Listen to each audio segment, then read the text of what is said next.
Bonjour, bienvenue les élèves. Nous allons corriger maintenant le problème de partage numéro 5. Donc l'énoncé était: un rectangle a pour longueur 48 cm. Sa largeur est égale au 5/8 de sa longueur. Quel est le périmètre de ce rectangle? Donc on va commencer, bien organisé, par écrire ce que l'on sait.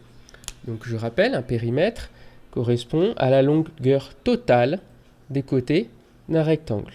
La longueur est souvent représentée par un grand L parce que c'est la dimension la plus longue, et la largeur par un petit l parce que c'est la dimension la plus courte. Et l'on nous demande le périmètre total, c'est-à-dire grand L plus petit l plus grand L plus petit l. Mais aussi, pour aller plus vite, souvent, on va utiliser la multiplication, c'est-à-dire 2 fois grand L, ça, plus 2 fois petit l, la largeur. Donc, quelles informations avons-nous? C'est que cette longueur est égale à 48 cm. Quelle est la deuxième information que nous avons? C'est que la largeur, L, vaut 5/8 de cette longueur. Donc on peut l'écrire ainsi: la longueur est égale à 5/8 de la largeur. Pour pouvoir trouver la dimension réelle, le plus simple souvent, c'est déjà de se poser la question: que vaut 1/8 de la largeur? Et après, on pourra savoir combien vaut 5/8. Alors, on va chercher le 1/8 de la largeur, c'est-à-dire le 1/8 de 48. 1/8 de 48. 1/8 de 48 ici, c'est 48 divisé par 8. Donc là, vous avez 48, on peut l'écrire ainsi, égale 48 divisé par 8. Et comme tout le monde connaît ces tables, c'est égal à 6. D'accord? On peut se rappeler le trèfle si vous le souhaitez.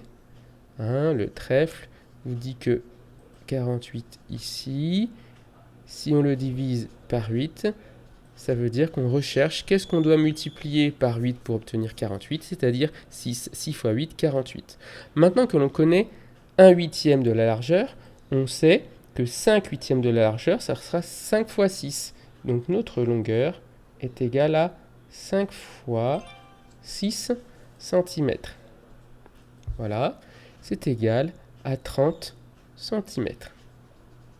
Donc ici, nous savons que notre largeur valait 30 cm. Maintenant, il n'y a plus qu'à revenir à cette règle-là qui était dans la leçon. Donc 2 fois 48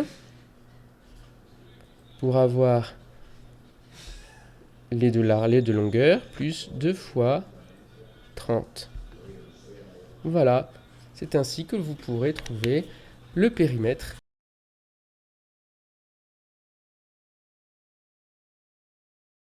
Donc là, nous avons affaire à 96 plus 60 égale 156 cm. Le périmètre, souvent on va écrire comme ça, P égale 156 cm. Vous pouvez faire la vérification quand même que la largeur fait 30 cm, elle est bien inférieure à notre longueur qui vaut 48 cm.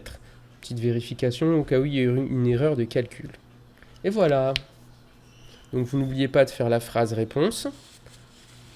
Le périmètre de ce rectangle vaut 156 cm. Le périmètre du rectangle vaut 156 cm.